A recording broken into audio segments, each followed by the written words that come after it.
Semuanya, sekali lagi shalom.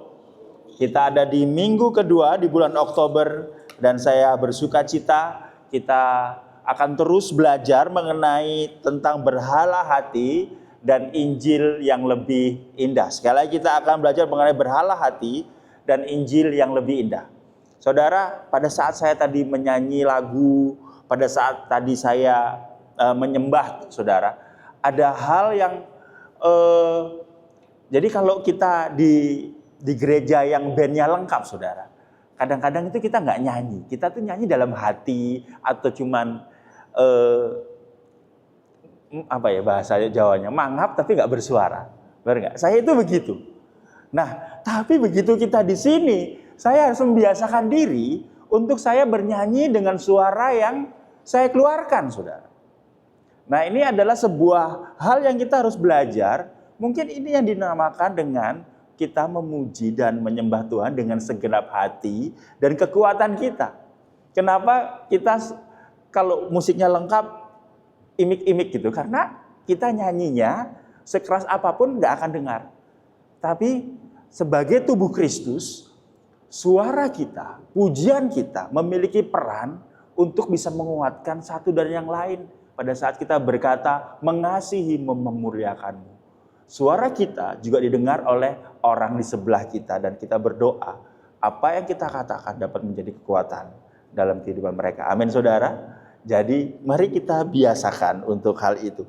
Saudara, kita masuk di minggu kedua mengenai berhala hati dan Injil yang lebih indah. Saya akan recap sejenak mengenai apa yang disampaikan oleh Pastor Div minggu lalu, saudara. Saudara, berhala bukanlah patung kayu atau besi. Berhala adalah segala sesuatu yang kita cintai dan kejar menggantikan Tuhan. Menurut Alkitab, berhala adalah sesuatu selain Tuhan yang mengarahkan hati kita, memotivasi kita, menguasai atau memerintah kita, atau yang kita layani bahkan. Jadi berhala bukan seperti dulu patung, HP gitu ya. Dulu waktu zaman saya kecil tuh ada citato, saudara. Citatonya dapat hadiah gitu, kayak plastik gitu. Wah, di gereja bilang, wah ini berhala, ini nggak boleh itu. Jadi berhala bukan hal itu, saudara. Tim Kenan berkata, berhala adalah apapun dalam hidup Anda, hidup saya dan saudara, yang sangat penting bagi hidup Anda sehingga Anda tidak dapat memiliki kehidupan yang berarti jika kehilangannya. Nah, mari kita berpikir, apa hari ini yang dalam diri kita yang kalau saya tidak memiliki itu rasanya hidup saya nggak berarti, rasanya hidup saya nggak penting lagi, bahkan saya kehilangan kebahagiaan. Pada saat saya musun ini, dalam hati saya mungkin istri saya, kalau saya kehilangan istri saya. Atau kalau kehilangan pelayanan. Nah, saya nggak tahu Bapak Ibu Saudara apa. Mari kita merenung sama-sama. Apa hal yang kalau saya nggak ada dia di sampingku atau sesuatu, maka saya nggak bisa bahagia. Suatu saat teman saya seorang pendeta didatengin oleh pemain musiknya. Lalu dia berkata, sebenarnya saya nggak cinta-cinta amat sama Tuhan. Loh, maksud kamu apa? Iya, yang saya cintai itu musik. Yang saya cintai itu adalah musiknya, lagunya, bukan Tuhannya. Nah, minggu lalu kita sudah diajarkan mengenai berhala luar dan berhala dalam. Berhala yang konkret, yang kelihatan, saudara, ada uang, karir, prestasi, keluarga, pasangan, pelayanan, penampilan, atau apapun yang buruk-buruk, saudara. Lalu kita ada berhala dalam yang nggak kelihatan. Nanti saya jelaskan. Kuasa, kontrol, penerimaan, kenyamanan. Nah, yang sering kita perhatikan adalah berhala luar ini. Tetapi sebenarnya yang menjadi dasar atau yang menjadi penyebab adalah berhala dalamnya ini, saudara. Kuasa, kontrol, penerimaan, kenyamanan. Contoh, pelayanan misalnya. Berhala luarnya pelayanan. Pelayanan diberikan, pokoknya saya mau melayani semua pelayanan gitu ya. Kalau masih muda, orang tuanya bilang udah tidur di gereja aja, nggak usah pulang. Dari Senin sampai Senin, pelayanan pagi, siang, sore, malam, pelayanan. Berkorban untuk Tuhan. Tapi pada suatu saat, pada saat ada orang yang lebih bisa dipuji oleh pendetanya, di depan orang si A, namanya Mawar lah ini, namanya Mawar ini, diakui, kamu hebat ya pelayanannya. Maka dia akan tersinggung. Loh, kok bukan aku? Yang apa? Yang diakui. Jadi selama ini ternyata dia melayani bukan karena cinta Tuhan, karena ingin diakui, ingin diterima, approval. Jadi berhalanya adalah approval. Sehingga saudara, kelihatannya dia cinta Tuhan, tapi begitu dia tidak dapat pengakuan atau approval atau penerimaan itu dari pendetanya, dari siapapun, lalu dia keluar gereja, lalu ada temannya berkata, clubbing yuk. Aku nggak apa-apa sekali aja. Pada saat clubbing saudara, wah diakui, kamu keren ya, wah sekolah di sini ya, wah kamu keren ya, segala macam. Akhirnya apa? Tadinya penerimaannya didapat dari pelayanan, sekarang penerimaannya didapat dari mana? Dari clubbingnya. Jadi bukan perkara berhala luarnya pelayanan atau clubbingnya. Yang akan kita bahas adalah berhala dalamnya, penerimaannya, kontrolnya, kuasanya, kenyamanannya, saudara. Nah, kita belajar mengenai 4 akar dosa motivasi atau dosa dalam kemarin.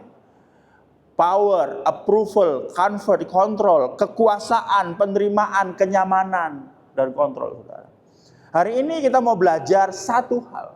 Nanti minggu depannya kita akan belajar satu demi satu, agar kita bisa mengetahuinya.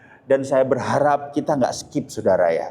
Kita akan belajar pada hari ini adalah berhala kontrol, saudara. Apa itu dan bagaimana itu? Mari kita bahas sama-sama. Khotbah pada hari ini judulnya adalah takut kehilangan kendali dari berhala kontrol. Dalam Yakobus 4 ayat 12 sampai 16. Saya akan mengajak kita semua bangkit berdiri. Kita mau membaca sama-sama.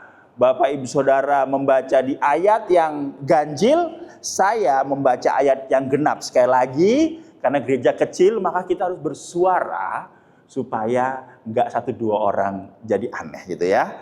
Saya akan bacakan ayat genapnya. Hanya ada satu pembuat hukum dan hakim, yaitu Dia yang berkuasa menyelamatkan dan membinasakan. Tetapi siapakah engkau sehingga engkau mau menghakimi sesamamu manusia? Silahkan. Jadi sekarang, hari ini atau besok kami berangkat ke kota Anu. Dan di sana kami akan tinggal setahun dan berdagang serta mendapat untung. Sedang kamu tidak tahu apa yang akan terjadi besok. Apakah arti hidupmu? Hidupmu itu sama seperti uap yang sebentar saja kelihatan, lalu lenyap.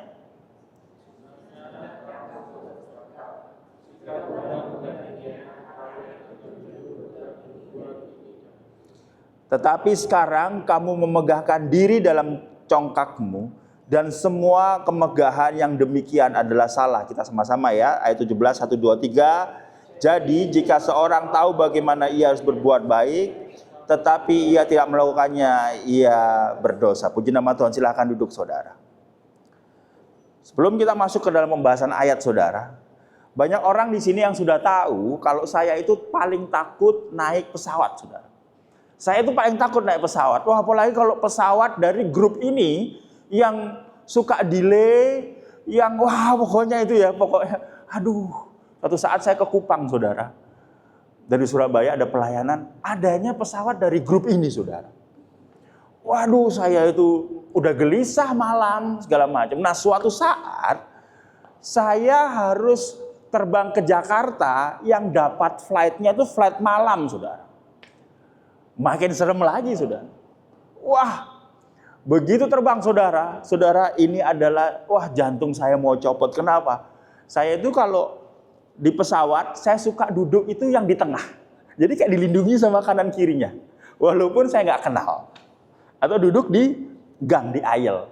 Paling saya benci adalah duduk di mana? Jendela, saudara. Kayaknya kok habis ini udah mau jatuh gitu. Nah, saya dapat di jendela, saudara. Udah malam, di jendela, saudara. Saya benci naik pesawat. Tiba-tiba, saudara, di sebelah saya ada apa, saudara? Ada kilat, saudara. Bayangkan, saudara. Waduh, kilat sana. Tiba-tiba ada kilat lagi, saudara. Apa yang saya lakukan? Saya kok jadi marah sama yang namanya pilot, saudara. Pilot ini emang nggak bisa cari jalan lain, apa? Kenapa harus yang dekat sama kilat? Saya benar, wah, pilot ini gimana sih? Kenapa? Wah, harusnya kayak saya itu jago segala macam. Kenapa nggak bisa cari jalur lain? Saat itu saya kesal. Selama 1 jam 40 menit itu saya kesal, khawatir, dan menyerahkan hidup saya kepada pilot yang nggak bisa cari jalan selain jalan kilat-kilat itu, saudara. Saya cemas, saya takut, saya khawatir. Kita merasa khawatir dan panik bukan karena masalahnya sebenarnya, tetapi kita tidak bisa mengendalikan atau mengontrolnya. Coba, siapa yang pernah kebelet buang air besar di sini? Semua pasti pernah ya sebagai manusia, betul? Coba kalau kita kebeletnya di rumah, nggak panik kita, saudara. Coba kalau kita lagi tiba-tiba ada di jalan, mana? Di Mer, Sabtu sore, atau pas pulang kerja tiba-tiba sakit perut. Rumah masih jauh, lampu merah masih banyak. Apa yang kita lakukan? Kita panik, saudara. Kenapa? Karena kita nggak bisa mengendalikan. Harusnya saya bisa ke toilet, tapi saya nggak bisa ke toilet. Sebenarnya seringkali kita khawatir, panik bukan karena masalahnya, tetapi tidak bisa mengendalikan atau mengontrol keadaan atau apapun itu, saudara. Padahal masalahnya sama. Kalau sakit perut di rumah, santai kita. Kenapa? Kita bisa mengontrolnya. Oh, saya harus ke toilet dan lain-lain. Yakobus yang kita baca itu sedang menegur sikap sombong dan ateis praktis jemaat yang membuat rencana hidup tanpa menyertakan kehendak Tuhan. Sambil mengingatkan bahwa hidup manusia itu fana dan Allah berdaulat. Lihat kata sombong dan ateis praktis. Ateis praktis itu begini, saudara. Saya hari Minggu ke gereja. Saya duduk di gereja. Bertepuk tangan, menyanyi. Setelah itu, udah Senin sampai Sabtunya urusan saya. Tuhan gak usah ikut-ikut. Hidup saya, keputusan saya, pemikiran saya, tidak ada sangkut pautnya dengan Tuhan. Saya adalah Tuhan. Ke gereja hanya rutinitas motivasi atau sebuah kegiatan agamawi. Karena gak ada hubungannya dengan kehidupan saya. Tuhan Senin sampai Sabtu nggak ada hubungannya dengan saya. Sehingga Yakobus menegur bahwa sombong dan ateis praktis itu membuat rencana tanpa menyertakan kehendak Tuhan. Atau bahkan mengingat bahwa hidup kita adalah fana dan Allah adalah berdaulat, saudara. Hari ini kita mau belajar mengenai kebenaran saat kita ingin pegang kendali atau mengontrol, saudara.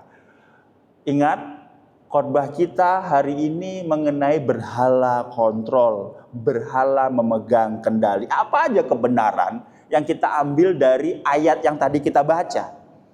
Yang pertama, saudara, kebenarannya adalah kita, saya dan saudara mau pegang kendali. Tapi yang kedua, ada kebenaran bahwa saya dan saudara tidak mampu pegang kendali. Tapi ada yang ketiga, ada sebuah tuntutan bahwa iman sejati tunduk kepada kehendak Tuhan.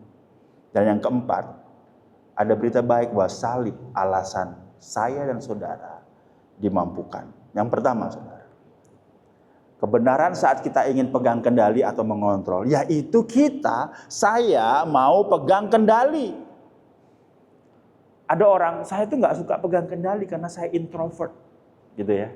Lah, dengan Keintrovertan itulah engkau pegang kendali untuk engkau aman dalam kesepian dan kesendirian itu. Dalam Yakobus 4 ayat 13 berkata begini, jadi sekarang hai kamu yang berkata, hari ini atau besok kami berangkat ke kota Anu dan di sana kami akan tinggal setahun dan berdagang serta mendapat untung. Jadi Yakobus ingin mengatakan kepada jemaat, hai kamu, Anda dan saya yang mau berkata hari ini atau besok kami berangkat ke kota Anu dan di sana kami akan tinggal setahun dan berdagang serta mendapat untung. Saudara perhatikan, saudara. Ada sebuah rencana yang diutarakan. Ada sebuah tempat yang disiapkan. Waktu yang ditentukan. Bahkan hasilnya pun ditentukan. Dikatakan serta mendapat untung. Tapi ini saudara, ini bukanlah tentang membuat rencana yang buruk atau yang baik, tetapi tentang membuat rencana tanpa Tuhan dalam kehidupan kita. Seringkali buat rencana itu bagus. Nah, kita mau Natal nih saudara, ada beberapa teman-teman yang ayo kita siapin Natal. Membuat rencana bagus saudara. Tapi dalam kehidupan tidak hanya membuat rencana baik atau buruk, tetapi tentang membuat rencana tanpa Tuhan. Kadangkala kita membuat rencana karena kita merasa sebenarnya Tuhan real apa enggak dalam kehidupan kita. Itu yang terjadi saudara. Kita merencanakan tanpa mengakui atau sadar tentang keterbatasan kita. Kita buat rencana A, B, C, D, E tanpa tahu bahwa kita itu terbatas. Kita merencanakan seolah-olah waktu. Kita merencanakan seolah-olah tempat. Kita merencanakan seolah-olah hasilnya sepenuhnya berada di bawah kendali atau kontrol kita. Mari kita bahas satu-satu. Kita seolah-olah waktu gitu ya. Seolah waktu ada di tangan kita, enggak kan? Atau tempat, kita mau ke sana gitu ya. Minggu lalu teman-teman ngumpul, kita mau makan di mana? Di Babi Guling, di mana? Ternyata di Excelso bawah, saudara. Kesehatan, wah kita berlakukan ini terus ya, tapi kita nggak jaga kolesterol, nggak jaga kesehatan. Atau kita berkata, wah kalau saya usaha ini keuntungannya bakal segini, wah habis itu saya jadi miliarder. Kita bergerak seakan-akan bahwa semuanya terkendali di bawah kekuasaan kita. A sampai Z adalah kendali saya. Tapi ini saudara, kalau berhasil kita sombong.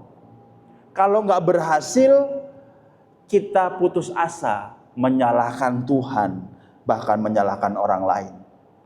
Seringnya kita begini, kita mau pegang kendali, segalanya kita mau pegang, bahkan dengan memakai Tuhan sebagai alat.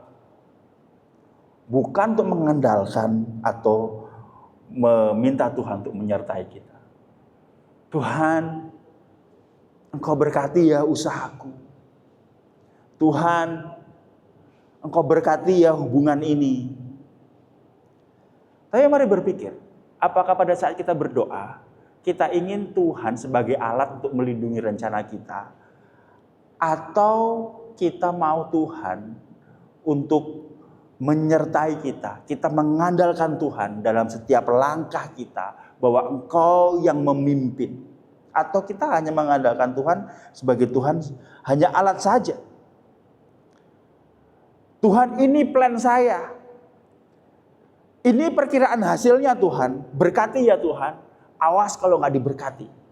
Kan saya udah bayar perpuluhan Tuhan. Harus diberkati katanya. Tapi saya ingin mengulang apa dikatakan Yakobus 4 ayat 13 itu. Bahwa kita adalah orang yang sombong dan ateis praktis. Kita bergerak tanpa Tuhan. Yang kuliah, yang bersekolah, apakah engkau pernah membawa ini ke Tuhan? Tuhan, biarlah Tuhan yang memimpin langkah. Saya pernah cerita ini saudara, suatu saat waktu saya pertama kali merintis, ya seperti ini keadaannya, lalu saya ditawari bisnis sama teman saya. Bro, mau bisnis nggak? 1 hari dapat 1%. Waduh, 1 bulan 30%. Walaupun kepala saya berkata, mana ada bisnis 1 bulan ada 30% tanpa ngapa-ngapain kan? Tinggal invest gitu ya. Akhirnya investlah saya. Saya berpikir, kalau saya dapat untung dari usaha ini, maka saya bisa beli banyak hal untuk gereja. Saya bisa bantu sewa gedung, saya bisa beli kulkas, saya bisa beli apa untuk gereja. Saya merasa ini saya lakukan untuk Tuhan. Bahkan saudara, karena saya bukan orang yang berada, saya sampai pinjam uang supaya saya ikut bisnis ini. Ternyata saudara, bisnis ini adalah bisnis skema ponzi saudara. Yang mana ya skema aja nanti bakal hilang.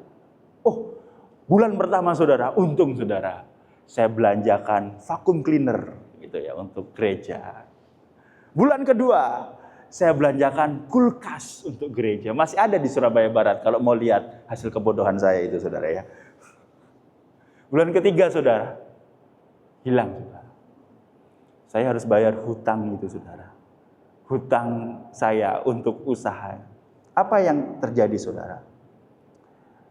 Buat gereja sih, tapi saya mau atur pekerjaan Tuhan dengan hal-hal yang sombong dan ateis praktis itu. Kita maunya pegang kendali dan jadi Tuhan kecil dalam kehidupan kita. Itulah kita. Kebenarannya saya mau pegang kendali. Itu kebenaran pertama. Kebenaran kedua apa? Saya dan saudara tidak mampu pegang kendali. Yes, kita nggak mampu memegang kendali dan ini menjadi berhala Anda dan saya, termasuk teman-teman yang masih muda di sini. Kita pusing memikirkan hal yang kita tidak bisa kendalikan. Tapi kita mau pegang kendali. Habis ini A, habis ini B, habis ini C. Kayaknya kalau saya ke sana oke deh. Tapi pernah nggak berdoa Tuhan, apa yang menjadi mau Tuhan dalam kehidupan kita? Yakobus 4 ayat 14 berkata begini, sedang kamu tidak tahu apa yang akan terjadi besok. Apakah arti hidupmu? Hidupmu itu sama seperti uap yang sebentar saja kelihatan lalu lenyap. Saudara, apa yang terjadi besok? Apa yang terjadi? Kita nggak tahu. Bahkan apa arti hidupmu? Nah, ini sebuah pertanyaan yang sangat mendalam. Apa arti hidup kita? Apa yang menjadi arti hidup saya ini ya? Ya, saya seorang ibu, ya saya seorang istri, ya saya seorang suami, ya saya seorang anak. Tapi apa arti sesungguhnya? Tapi di sisi lain, saya mau mencari arti itu, tapi saya nggak tahu besok apa yang terjadi. Hidupmu itu sama seperti uap yang sebentar saja kelihatan, lalu lenyap. Seperti uap bakso, saudara. Jadi ini menjadi inspirasi ya. Siapa tahu nanti setelah pulang gereja, makan apa ya? Mau makan lontong, soto? Wah, firman Tuhan menjawab, makan bakso, saudara. Saudara, itu baksonya ada uapnya, saudara. Karena saya tambahin, saudara. Saya edit, saya tambahin, oh uap-uap palsu gitu. Supaya apa? Kelihatan. Aslinya nggak ada. Ya memang itu sifat uap. Uap itu kalau panci bakso dibuka, uapnya begini udah habis itu nggak ada. Sebentar saja sudah nggak ada, saudara. Kita itu beli baksonya, tapi kita nggak beli uapnya, saudara. Bakso panas gitu, tapi kita nggak beli uapnya. Ini hidup kita, saudara. Hidup kita adalah uap, asap, kabut yang mudah hilang. Kita tidak tahu apa yang akan terjadi besok. Kita rapuh, kita singkat. Saudara, ini bukan pesimis. Khotbah ini bukan khotbah pesimis. Kok pastor khotbahnya pesimis-pesimis ya? Yang motivasional begitu loh. Enggak. Ini bukan khotbah pesimis, ini khotbah yang dikatakan oleh Alkitab bahwa engkau hidupmu seperti uap. Saudara, kita sering berpikir bisa merencanakan segalanya, pekerjaan, masa depan, keluarga, seolah-olah kita memegang peta hidup kita. Tetapi Yakobus berkata, hidup kita tidak tahu besok mau jadi apa, dan hidup kita seperti uap. Hidupmu dan hidupku seperti uap di atas mangkok bakso tadi. Muncul sekejap lalu lenyap. Tapi ini yang ingin saya tekankan kembali, saudara. Berhala kontrol membuat kita menjadi orang yang sangat takut kehilangan pegangan. Karena tanpa sadar menolak mempercayakan diri kepada Allah yang berdaulat. Mosok iyo sih Tuhan. Mosok iyo sih Tuhan. Tapi di satu sisi kita uap, saudara. Sadarkah kita? Nah, saya akan membuat rangka yang kemarin sudah disampaikan. Nah, dalam kehidupan ini, semoga kelihatan ya. Apa yang kita cari? Kita mencari kontrol, kita mencari kendali, kita mencari kepastian, kita mencari rasa aman. Harga yang kita bayar untuk mendapatkan berhala, rasa aman, kendali, kontrol, kepastian itu apa? Kita rela kesepian. Rela mengorbankan hubungan atau kebaikan orang lain demi bisa memegang kendali atau kontrol. Ketakutan kita bila berhala ini gagal apa? Ketidakpastian, kehilangan kendali, ketidaktahuan. Bagaimana kita bisa menyakiti orang kalau kita punya berhala ini? Orang lain tertuduh karena tidak bisa memenuhi standar Anda. Orang lain disalahkan. Kalau kita nggak bisa menguasai sesuatu, kamu sih, gitu ya. Problem emosi yang disebabkan berhala ini adalah apa? Gelisah berlebihan. Kok aku nggak bisa pegang kendali ya? Kok aku nggak tahu apa-apa ya? Merasa resah, marah, takut, keputusasaan, atau stres. Ketika kita berusaha mengendalikan hidup yang pada dasarnya tidak bisa dikendalikan seperti mencoba menggenggam uap, kita akan hancur oleh kecemasan dan menyalahkan Tuhan, saudara. Mari kita renungkan. Kita adalah uap, kita nggak tahu besok mau apa, tapi kita mau pegang kendali. Kita mau mengendalikan keluarga kita mau mengendalikan anak kita, tapi kita nggak mampu. Tuhan, kalau bisa keluarga saya itu sudah saya atur sampai 20 tahun ke depan. Anak saya kalau bisa tuh, saya tuh tahu masa depan anak saya tuh gimana supaya jelas gitu.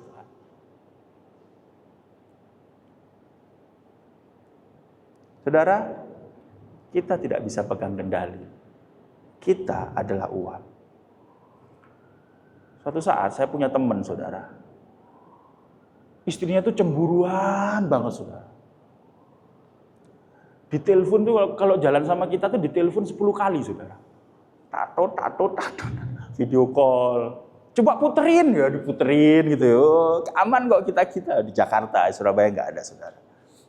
Diputerin gitu ya. Aman gitu ya. Habis itu kita satu hotel, saudara, waktu udah pelayan bareng, telepon sama istrinya sampai malam gitu. Kamu nggak gini kan, sama siapa, sebutkan namanya. Biasanya kalau ada sama saya, oh sama Gayus ya, percaya. Terus saya ketemu istrinya. Kamu sadar nggak kalau itu salah? Kamu pengen pegang kendali sama suamimu. Tapi kalau suamimu niat, ya niat aja. Bisa aja caranya. Suatu saat ada teman saya, saudara. Ya ini masih kuliah, saudara ya. Punya pacar yang sangat cemburuan itu, saudara. Tiba-tiba sampai di kampus dia puter jam. Gitu ya, di foto. Cekrek. Loh, ngapain di foto? Ini cadangan kalau pacar saya nanya, di mana? Di kampus dikirim. Nah, jam 9 gitu ya. Canggih kan? Kalau niat canggih, saudara. Kita nggak bisa pegang kendali, saudara. Tapi ini yang ketiga, yang lebih parah lagi. Kalau kita mau punya iman sejati, kita harus tunduk kepada kehendak Tuhan. Ini standarnya. saya nggak mau pegang kendali. Saya mau pegang kendali, tapi saya nggak mampu pegang kendali. Tapi di satu sisi bertolak standarnya, kamu harus sepenuhnya bergantung kepada kehendak Tuhan. Yakobus 12, 15 dan 17 berkata begini. Hanya ada satu pembuat hukum dan hakim, yaitu Dia yang berkuasa menyelamatkan dan membinasakan. Saya sampai 12a. Hanya satu hakim yang mampu membuat hukum, berkuasa menyelamatkan, membinasakan. Ayat 15. Sebenarnya kamu harus berkata, jika Tuhan menghendaki, kami akan hidup berbuat ini dan itu. Tetapi sekarang kamu memegahkan diri dalam congkakmu, dan semua kemegahan yang demikian adalah salah. Ada Tuhan yang menjadi hakim dan berkuasa menyelamatkan dan membinasakan. Tapi di satu sisi kita ditegur sama Yakobus, sebenarnya ini standarnya. Kamu harus berkata jika Tuhan menghendaki, kami akan hidup dan berbuat ini dan itu. Kalau enggak, kita dianggap bermegah dengan kecongkakan, dan itu salah, saudara. Saudara, hidup dan iman sejati tunduk kepada kehendak dan kedaulatan Tuhan. Ingat ini, dan ini yang penting, saudara. Di satu sisi ada sebuah tuntutan standar moral dan panggilan kehidupan kita untuk memiliki kerendahan hati. Kok nggak bisa ya? Bisa, bentar ya. Untuk memiliki kerendahan dan berserah hati yang radikal, mengakui bahwa kita adalah makhluk hidup dan bukan pencipta. Kita adalah ciptaan. Jadi ada tuntutan bahwa kalau kamu mau memiliki iman dan hidup sejati dalam Kristus, engkau tuh harus punya kerendahan hati dan memiliki rasa berserah yang radikal kepada Tuhan. Standarnya ini, mari kita sama-sama renungkan kerendahan hati radikal, saudara. Tapi pertanyaannya adalah ini, apakah kita bisa? Kita semua tahu caranya mengucapkan kata ini, turut kehendak Tuhan. Kalau kita ditanya, gimana itu? Ya, berdoa ya. Kita berdoa untuk kehendak Tuhan. Tetapi dalam hati kita masih ingin mengendalikan hasilnya, sehingga malah membuat kita kebal akan kesadaran kedaulatan Tuhan tersebut. Terserah Tuhanlah, suka-suka Tuhanlah, dalam nama Tuhan Yesus ya, kita beriman ya. Amin, amin. Tapi apa iya, saudara? Jawabannya iya sih. Kita merencanakan sesuatu bersama Tuhan. Tapi itu pun untuk memberi lebih rasa aman akan apa yang kita mau kendalikan. Menggunakan Tuhan untuk memoles bahara kontrol kita. Ini rencanaku supaya Tuhan berkehendak ya. Sebenarnya kita memperalat Tuhan supaya aman. Sebagai orang Kristen kalau berencana itu kita harus berkata supaya Tuhan berkehendak. Tapi pada kenyataannya isinya adalah hati kita, semua kita. Yang berkuliah, bersekolah, pernah nggak kita bertanya, setelah saya kuliah, setelah saya sekolah, apa yang Tuhan mau perbuat dalam kehidupan saya? Ini yang kita lakukan, nggak benar-benar menyerahkan kepada Tuhan, saudara. Kita memperalat Tuhan, tapi bukan menyertakan Tuhan. Kita menyertakan Tuhan, tapi bukan membiarkan Tuhan memimpin dan berdaulat. Dan ini yang ingin saya ulangi, saudara. Kita sombong, kita ateis praktis, dan kita mau menjadi Tuhan kecil untuk hidup kita. Padahal standarnya kita harus memiliki kerendahan hati yang radikal, penyerahan diri yang radikal. Kita tidak bisa dengan kekuatan kita sendiri. Suatu saat, saudara, saya dididik oleh seorang hamba Tuhan yang sangat keras, saudara. Super keras. Jadi saya nggak tahu ini pendeta apa CEO sebuah perusahaan. Sangat keras. Dan saya menjadi seperti itu. Jadi pada saat saya bekerja, Saat saya bekerja, saya sering banget bikin full timer lain itu di gereja saya nangis, saudara, karena saya maunya harusnya begini, harusnya begini, harusnya begini.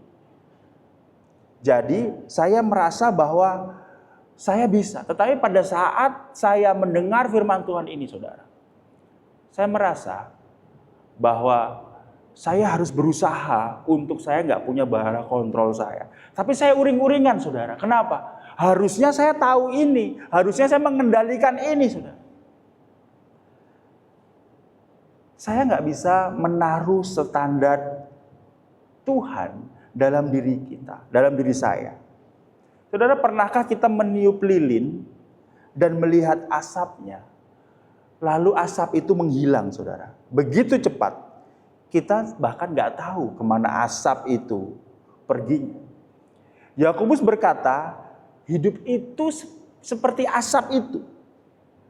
Yang dipertanyaan, lalu mengapa kita berkeras seolah-olah kita memastikan semuanya jadwal hasil masa depan kita.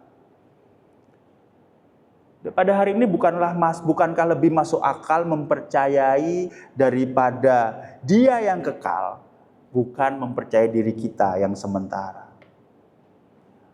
Kita mau mengendalikan, tapi kita tidak mampu mengendalikan. Di sisi lain Allah punya standar yang tinggi, bahwa kalau kamu memiliki iman sejati, kamu harus memiliki penyerahan atau kerendahan diri yang radikal supaya Allah berdaulat dalam hidupmu. Kalau 3 hal ini, saudara, yang kita lihat, kita akan jadi orang yang binasa, karena kita akan selalu terbelenggu dalam berhala kontrol. Tapi kita punya kabar baik, saudara. Kita punya salib yang menjadi alasan saya dimampukan. Seperti saya tadi berkata bahwa saya berusaha untuk menghilangkan berhala kontrol itu dengan kekuatan saya sendiri, tapi saya nggak bisa. Tetapi ada satu jalan, saudara. Ada salib yang menjadi alasan saya dimampukan. Satu-satunya orang yang benar-benar memegang kendali atas hidupnya adalah Yesus Kristus, Sang Allah. Oh, Yesus Allah ya? Iyalah, gitu ya. Aku dan Bapa adalah satu. Barang siapa telah melihat aku, ia telah melihat Bapa. Bagaimana engkau berkata, tunjukkanlah Bapa itu kepada kami. Yesus itu adalah Allah. Nah tadi, kalau mau tahu tentang Trinitas, tanya ke Danki. Tadi saya ajarin tadi pagi. Bagaimana menjelaskan Trinitas itu, saudara ya. Saudara, satu-satunya orang yang benar-benar memegang kendali atas hidupnya adalah Yesus, karena Dia Allah. Tapi ini, saudara, Yesus rela menyerahkan dirinya untuk menderita dan mati agar kita menerima selamat. Dalam Matius 26 ayat 39, ya Bapakku, jikalau kiranya mungkin, biarlah cawan ini lalu daripadaku. Tetapi janganlah seperti yang ku kehendaki, melainkan seperti yang engkau kehendaki. Saudara, jika hidup kita hanya seperti uap, melalui pengorbanan Kristus, uap itu dijadikan bermakna, saudara. Di salib Yesus juga lenyap dengan sekejap, seperti uap. Namun justru melalui hidup yang singkat itu, keselamatan kekal itu lahir untuk kita. Artinya hidup yang seperti uap sekalipun bisa dipakai Allah untuk kemuliaan kekal bila diserahkan ke dalam tangannya. Kita nggak dekap kehidupan kita, tapi kita serahkan kepada Kristus. Hidup seperti uap menjadi berarti bukan karena panjangnya umur uap itu, tapi karena kepada siapa kita diserahkan. Saudara, penebusan Kristus memampukan kita. Yang pertama, kita meneladani bagaimana berserah kepada Bapa. Kita tahu bahwa Yesus berkuasa menyerahkan haknya untuk mati di kayu salib untuk dosa kita. Dan kita punya teladan itu, saudara, bahwa Yesus saja yang memiliki kuasa mau menyerahkan haknya untuk menyelamatkan kita, apalagi kita anak-anaknya dapat meneladaninya. Tapi tidak hanya teladan, saudara. Kalau Yesus hanya sebagai teladan, maka banyak orang-orang lain atau tokoh-tokoh lain yang bisa kita teladani. Tapi yang kedua, Penebusan Yesus memampukan kita untuk mengendalikan bahaya kontrol kita. Karena apa? Karena memberi kita rasa aman karena jaminan penyertaan dan harapan, saudara. Begini, saudara. Walau kita tidak tahu ke depannya bagaimana, kita tahu ada Kristus dalam perjalanan iman kita. Yang sudah diberikan, yang sudah memberikan terbaik bagi kita, saudara. Ada jaminan penyertaan, ada jaminan pelukan, dan ada jaminan pendampingan untuk kita. Ini mungkin karena salib, saudara.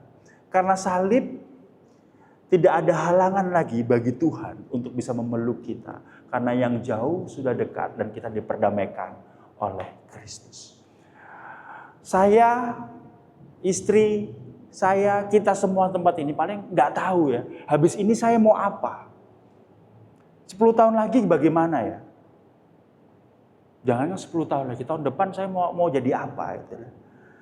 Tapi gini, saudara, melalui penebusan Kristus memampukan kita untuk mengendalikan bahaya kontrol kita. Karena apa? Melalui penebusan kita diberi rasa aman karena jaminan penyertaan dan harapan. Kita dimampukan untuk disertai. Kita dimampukan untuk dimengerti. Dan yang ketiga, saudara, penebusan Yesus Kristus memampukan kita untuk menyadari bahwa Dia bukan hanya Tuhan yang berdaulat, yang menghakimi dan menghukum, tetapi Dia Tuhan yang mengasihi juga loh. Dia Tuhan yang mengasihi. Bukan Tuhan yang selalu salah hukum, tapi Dia mengasihi dengan bukti bahwa aku menyerahkan hakku untuk menyelamatkan kamu dan menunjukkan kasih. Jadi pada saat ini ada teladan yang diberikan, ada penyertaan yang diberikan, ada kasih yang diberikan, saudara. Katakan amin, saudara. Pada hari ini kita nggak perlu lagi untuk memeluk kehidupan kita dan mengontrol, mencoba mengendalikan segalanya karena kita nggak bisa. Tapi kita tahu pada saat kita tidak bisa mengendalikan, kita tahu ada penghibur.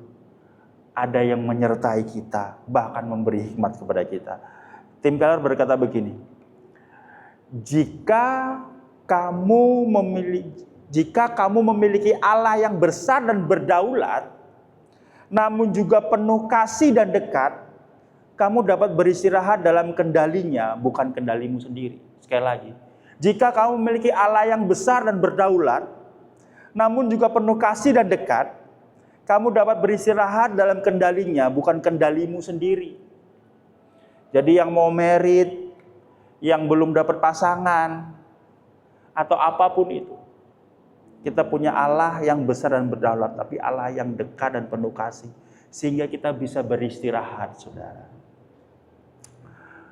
Suatu saat, saudara, saya itu pernah ada urusan hukum ya. Waktu itu saya pernah ceritakan tentang masalah visa segala macam. Saya ada di Poltabes, saya lupa Poltabes Surabaya mana, karena dituduh teroris, saudara. Karena ada kesalahan dari pihak kedutaan Amerika bilang kewarganegaraan saya Lebanon, saudara. Bayangin, Lebanon, saudara. Saya nggak ada Arab-Arabnya begini, saudara. Tapi di saat itu, saudara, ada keluarga saya, ada papa dan mama saya yang nemenin saya terus, saudara. Jadi saya itu nggak sendirian, rasa aman, saudara. Ada yang jagain, saudara. Saya itu nginep 2 malam di kepolisian, saudara. Tapi ada mama papa saya di luar yang ngirimin saya makanan, yang ngasih saya makanan, yang gimana hari ini, yang bawain baju ganti, saudara. Pada saat saya membaca apa yang dikatakan tim Keller, mungkin ini sensasi yang bisa saya gambarkan, sedikit sensasi. Tahu dalam kehidupan ini ada tempat saya bersandar. Tapi kali ini tempat bersandar saya dan saudara bukan manusia yang mengecewakan, tapi Kristus, saudara, yang besar, berdaulat, namun penuh kasih dan dekat, saudara. Sehingga kita bisa berharap dan beristirahat dalam kendalinya. Suatu saat, saudara, ada ibu-ibu cerita ke teman pendeta saya, berkata begini, saya bingung sama anak saya. Saya mau sekolahkan anak saya di tempat yang ini bagus, pastor. Tapi saya nggak punya dananya. Tapi suami saya, tapi anak saya yang ini bandel, tapi ini. Teman saya cuma bilang begini, anak kamu punya Tuhan. Serahkan kepada pemiliknya. Tugas kita hanya menemani sesuai dengan kehendak Tuhan. Hari ini saudara, kita belajar kebenaran mengenai berhala kontrol. Bahwa kita mau pegang kendali, kita tidak mampu pegang kendali, tapi di satu sisi Tuhan memiliki standar yang tinggi untuk kita terus bergantung kepada Tuhan. Tapi kita dimampukan oleh salib untuk kita menyerahkan kendali hidup kita ke dalam Tuhan ya. Mengakui bahwa Tuhan yang memegang kendali adalah satu-satunya cara untuk melepaskan diri dari beban menjadi Tuhan bagi diri kita.